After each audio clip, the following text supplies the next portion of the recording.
Welcome to the Diversity Connector podcast, where we explore the rich tapestry of human experiences.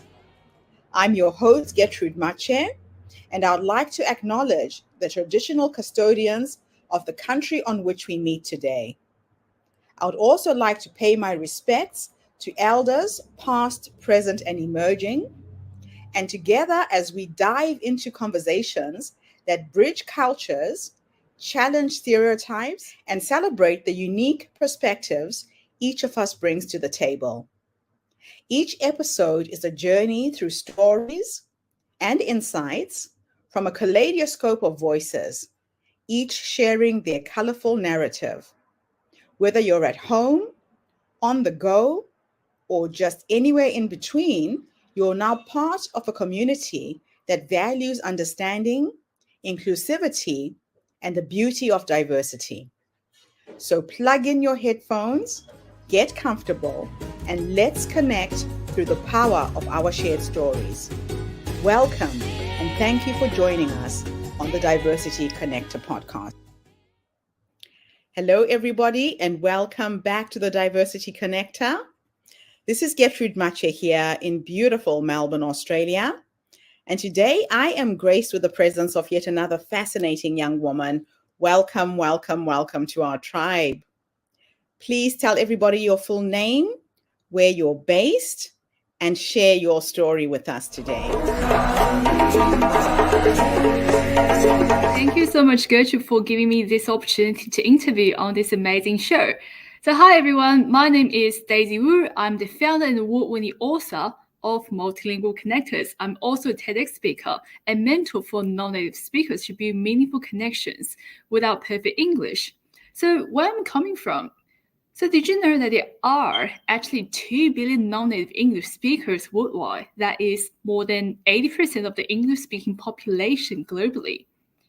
Yet did you notice how often many people, despite understanding English as immigrants and having that as the second language, they still struggle to build real connections home away from home, despite speaking actually decent English? And also, did you notice how often many people, when they struggle like this, still attribute the struggle largely to their English skills because they believe their English is not good enough?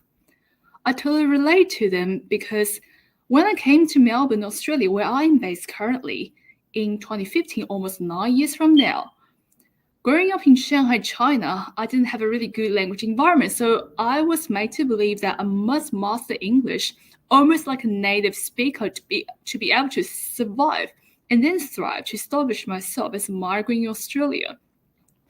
And initially, I even struggled to naturally practice English by finding non-Chinese people around me because I had to start in a bridging course in order to get admitted to the University of Melbourne, and my parents, who were so overprotective, made me stay with my aunt and uncle as my homestay. So for the first 2 to 3 years, I could barely naturally practice English to reinforce that limiting belief that English perfection was everything for me to move past that pigeonholing and frustrating period of life.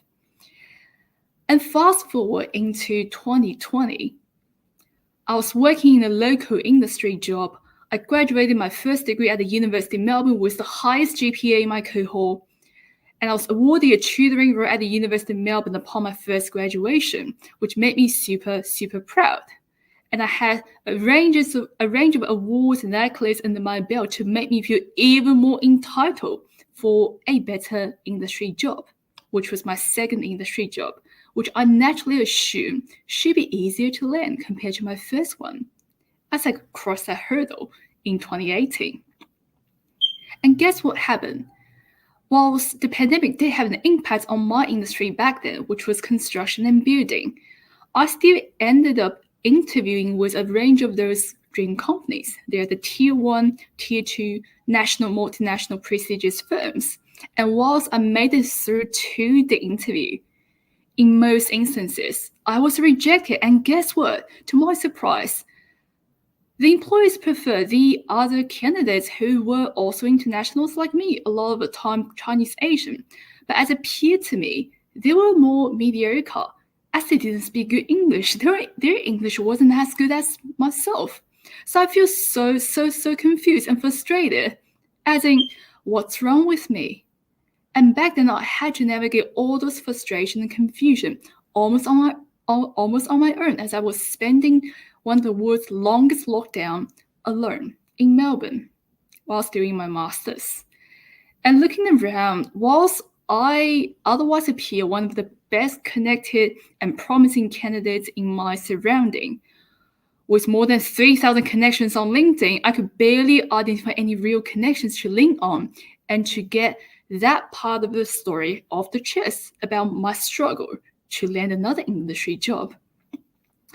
And looking around, I just feel so lonely, so isolated, despite speaking better English, despite having better industry connections, having better industry experience as well.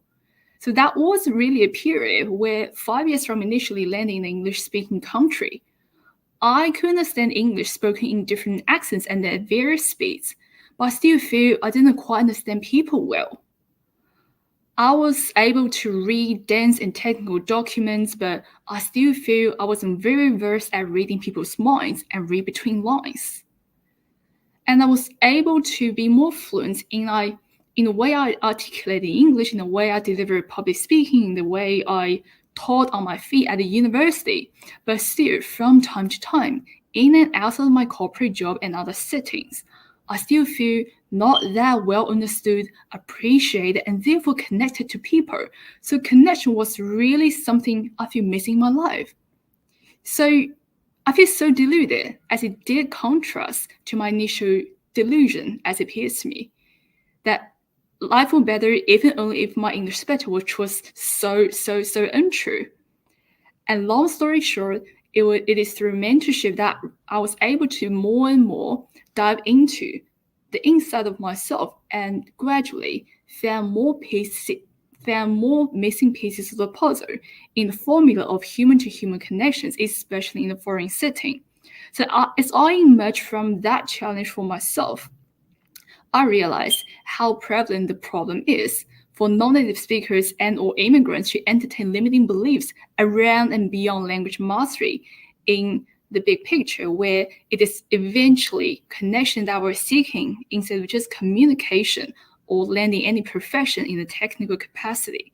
So that is pretty much, in a snapshot, the muse for me to found Multilingual Connectors, where I am dedicated to enable enlightened non-native speakers like myself to go past so many limiting beliefs and also to get a hand of self-mastery before they seek to master any languages or skills. So these days, not only do I deliver my flagship mastermind programs for non-native speakers who are already in the professional realm to unlock more opportunities, I've also recently published my award-winning book, also named after Multilingual Connectors, that teaches 12 game-changing principles of building intercultural connections without language mastery. In recent years, I've also collaborated with a range of NPOs and organizations to deliver speaking workshops and so forth as I expand my thought leadership. So today, I'm really, again, grateful to be able to share my voice on this platform as it empowers aspiring and achieving women and those emerging as leaders to make the world a better place. So thank you so much, Gertrude, for giving me this platform. Absolutely wonderful. You know, it really inspires me when I find people like you, Daisy, who are here in Australia, finding ways to help other people settle in, find their voices and be heard. The Diversity Connector is really about bringing people from all backgrounds to the fore. Now, from your Mandarin speaking international student experience to being the top 100 women in construction awardee, your journey has been truly inspiring. Can you share some key challenges that you faced along the way and how you overcame them, especially in the construction industry? Speaking of construction, which people should identify as a male-dominated industry, and naturally for me, it's a foreign environment without any family background. So construction, alongside English, was completely out of my depth and foreign initially. And as a confession to make, it is a major to pick for me to get through the hurdle of skilled immigration. So I was kind of blindfolded when I picked the major, but otherwise I took the plunge. And just as I mentioned, how people can entertain limiting beliefs around language proficiency and its significance to career progression, there is a correlation with my major choice. So to boil down from construction, it is precisely quantity surveying that is the occupation in my corporate career. So for those who are outside of construction, to cover a bit of ground, quantity surveyors are, in most instances, in Australian context, construction cost consultant on the client side. So naturally, people, by stereotype, picture them as office ladies and office gentlemen who are not really people-facing and who are someone who just plugs things and gets things done behind a computer. And that was our initial impression as well back then when we were vetting immigration majors. Whilst I knew there were different pathways within the construction industry, some more site-based, some more intensively people-facing. Back then, I was entertaining the limiting beliefs around language skills as the education agent also introduced to us. That sounded quite vanilla, not only for immigration's sake, but for you as a girl, Asian girl in Australia. That should be easy for you to ease into the construction industry and find your feet. And I also remember, fast forward to 2017, 2 years from there, when I qualified for Melbourne Uni and started my construction degree. I feel so super overwhelmed during what was my first site visit. On a commercial high-rise site, I feel so overwhelmed firstly by the noise and by the dominance of male fellows. And as the site manager guided us around in the Australian accented English, I feel completely lost. And also looking around my group mates who were local students, they seem to be able to grasp at least part of that, but I was back then struggling with so many slangs and jargons. So I really struggled to take note. For me to initially feel, did I make the right choice? Why was I imposing these all onto myself? Mm-hmm. And that was the undertone in the first year when I actually struggled to firstly keep my head above water to stay on top of the coursework.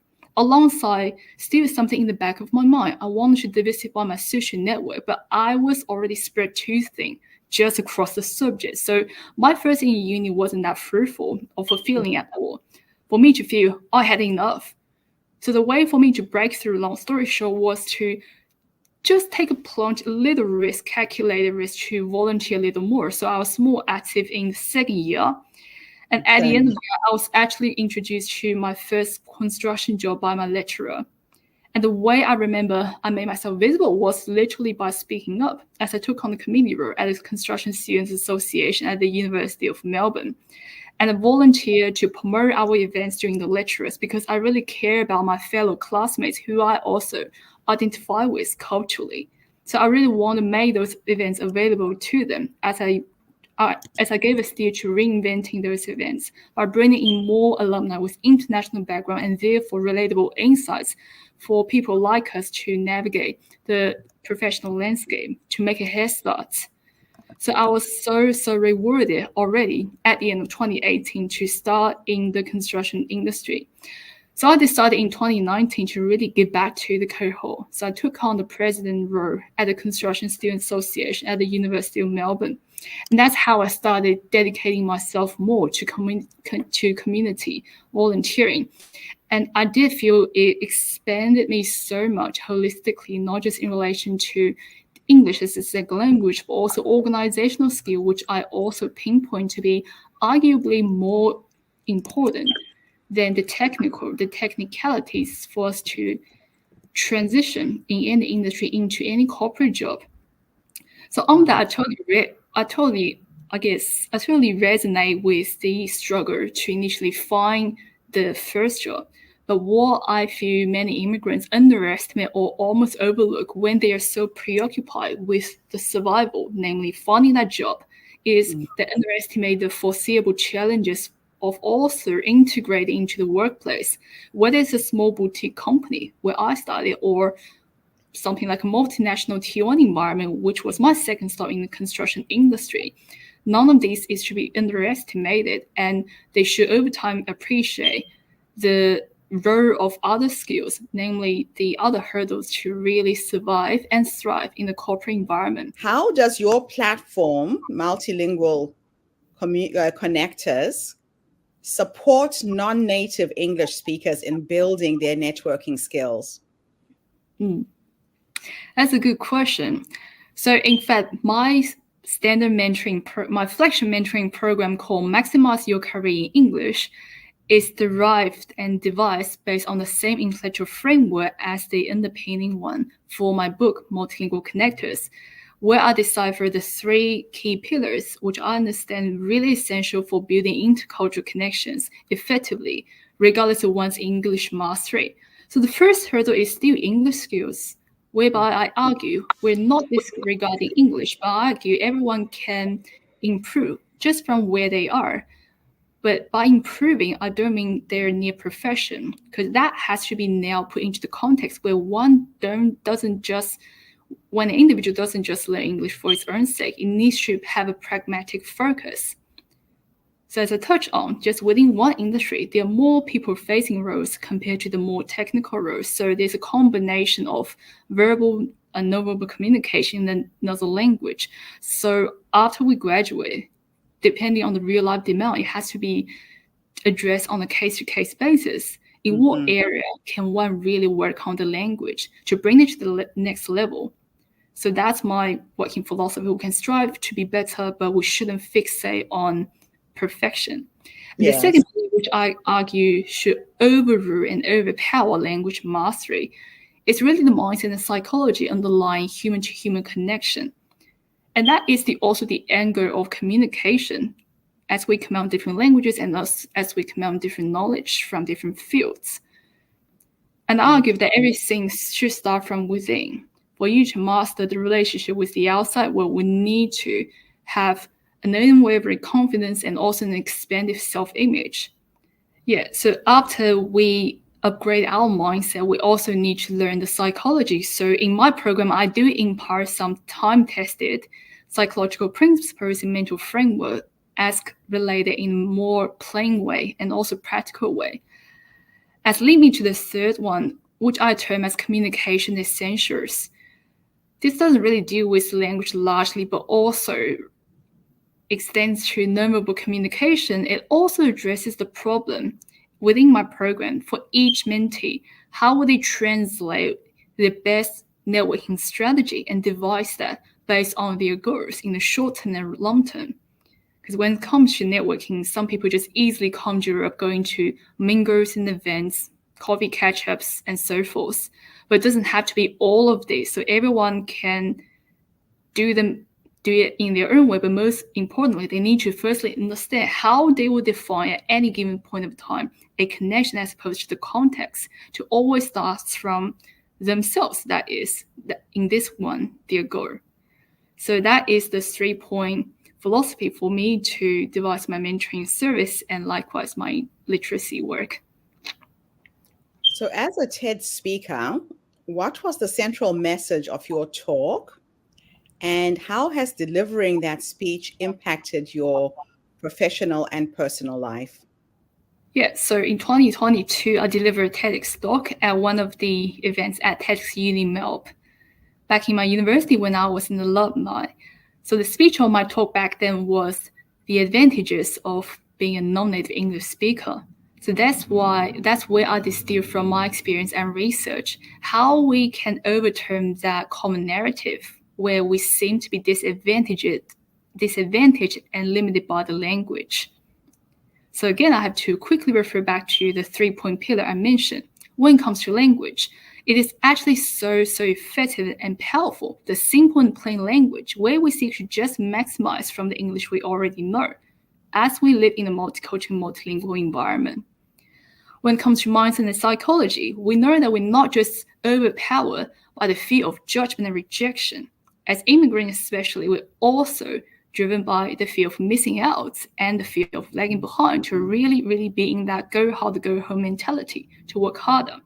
That's how I see migrants actually do quite well. We excel in many realms compared to the local, our counterparts. And when it comes to communication essentials, I appreciably found it relatively easy to really connect with like-minded and relatable people in Australia, which is a multicultural society. Because it's not just the Anglo, or I shouldn't even mention the race at all. Eventually, we could find our tribe as long as we know what we are after. So, being a finalist in the Women in Industry Awards is a significant achievement.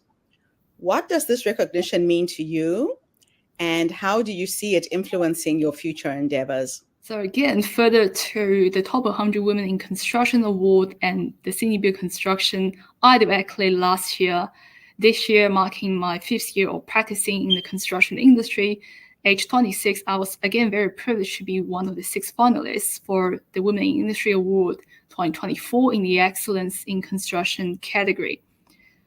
In fact, it did land on me with a blow of imposter syndrome. It did cross my body, as it did the other awards, and there's quite a bit of an internal reconciliation, which I don't mind just sharing with the audience, as it resonates with the internal journey.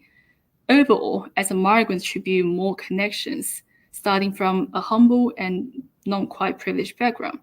So I actually had quite a lot of reservations in just accepting the nomination. When I thought I was transitioning in a new role, in a new company, in a new sector, have I proven myself to deserve the nomination? And as I don't have a senior title, should I even bother to make such an entry, this time competing with so many prestigious leaders, or at least those with a senior title? And as comes with the fear of success, what will people think? Will they think I deserve this at such a young age, and when I wasn't there with 10 years under my belt? So I had so many limiting beliefs. Still, it's still part of the looping BGM.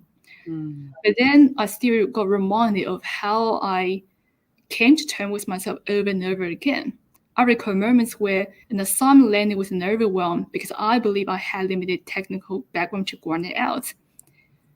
And as also will partially address an earlier question, in 2022, over 6 months, I was offered 2 promotions in a top-tier consulting firm in my occupation.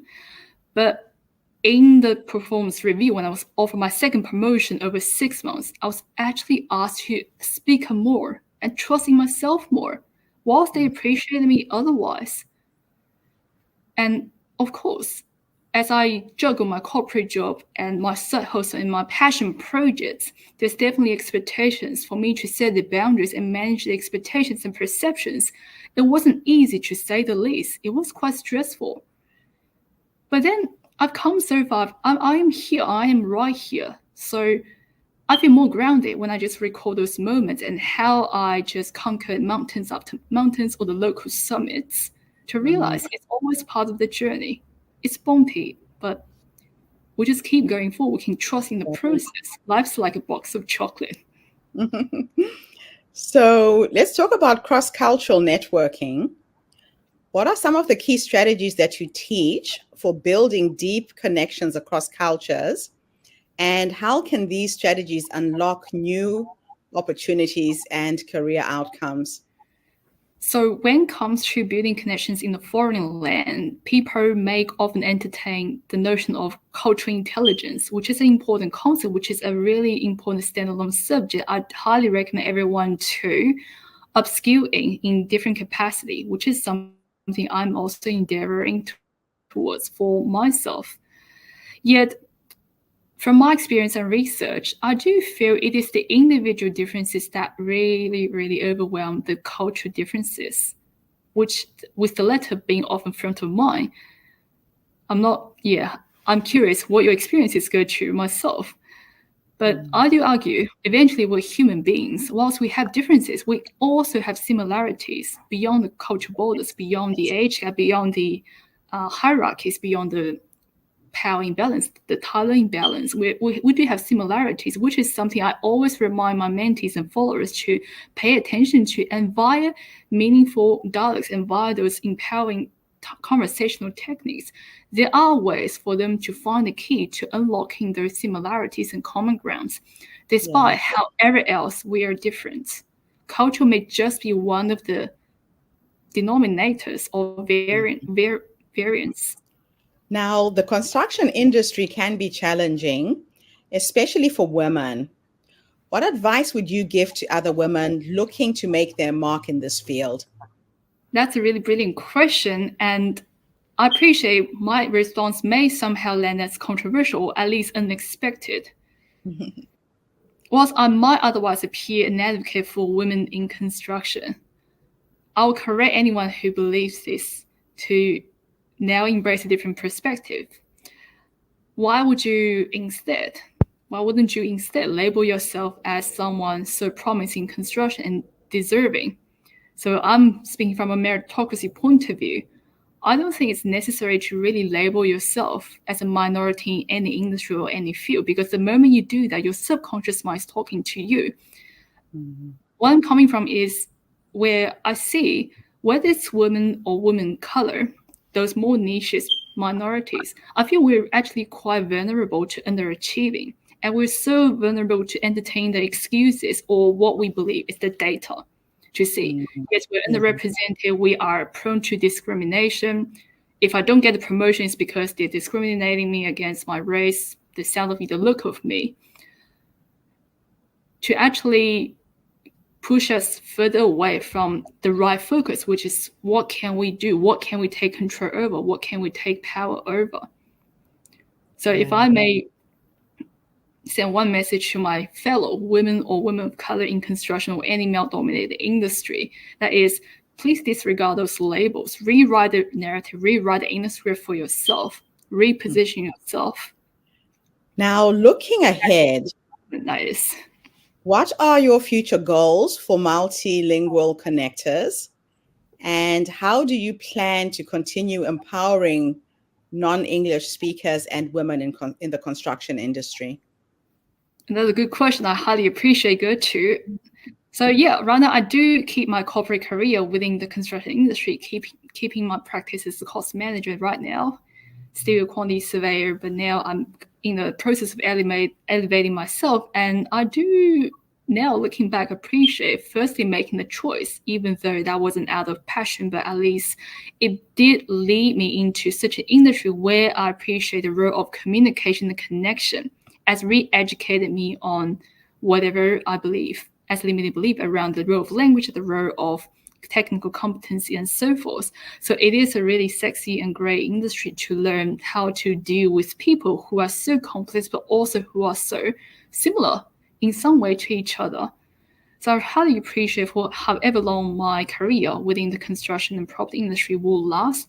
And I look really forward to compounding those lessons as I integrate them into my day-to-day thought leadership, as I enable more immigrants like myself to firstly master the mindset and then the advanced skills for them to unlock more opportunities, for them to devise their own career and life on their own terms. Last question. If time was an illusion and your past, your present, your future existed in the same timeline, and I could take you back to that young girl who came to Australia in search of higher education, looking for work, if you could go back and give her 3 nuggets of wisdom based on what life has taught you up until this point, what would those 3 nuggets of wisdom be? I'm literally pouring over myself as if she was Daisy 9 years ago. She does look like so. But joke aside, I would tell Daisy back then, work on the English, but in the meantime, think about who you should define as a real connection. They're not all of these on LinkedIn. So don't work on the numbers, work on the quality, will be the first point I told her. So stop chasing the superficial success and achievement in an interpersonal sense. And the second one is really, don't just focus on the grind. Don't focus on the assignment. Don't just focus on getting your job done and keeping your heads down, because you need to deal with people, and that's where you learn. That's the biggest asset to tap into network. I was specifically speaking to Daisy in 2015 and 16 when she was so obsessed with getting the top grades. Yet keeping her head down, she missed out quite a lot, looking back. The third part would be where I would be kinder to my back then self. I would reassure her that things will just lead you, like everything will be sorted, and the people and events and experiences will lead you to the right way when the timing was right. So trust in the process, do the hard work, but also trusting just where life may lead you. Absolutely awesome. Beautiful way to end our interview. Daisy, thank you so much for coming online and sharing your story and your wisdom with us today. And thank you to everybody who's tuned in. The Diversity Connector is a platform that brings you the stories and voices of people from all over the world. We share our stories to uplift you, energize you, inspire you, but most importantly, to empower you. So tune in again tomorrow when I interview yet another amazing guest. In the meantime, have a fantastic day, morning, or evening, wherever you are in the world, and bye for now. Daisy, thanks again for the interview. It's an immense pleasure. Thank you so much, Coach, and everyone for tuning in. Bye for now, everybody. And that's a wrap, everybody, on today's episode of the Diversity Connector podcast. Thank you for tuning in and being part of our vibrant and global conversation. I'm your host, Gertrude Mache, and it's been an honor to share this space with you, where voices from all walks of life come together to weave a tapestry of diverse perspectives. Remember, every story you've heard today is a thread in the larger fabric of our shared humanity. So, as you step back into your world, carry these stories with you and let them inspire you to embrace and celebrate the rich diversity around us. Don't forget to subscribe, rate, and review our podcast to help us share these inspiring stories with more listeners. Do follow us on social media by looking for the Diversity Connector podcast for more updates. Until then, keep connecting, keep listening, and keep celebrating the beauty of diversity. This is the Diversity Connector podcast signing off. Stay curious, stay open, and definitely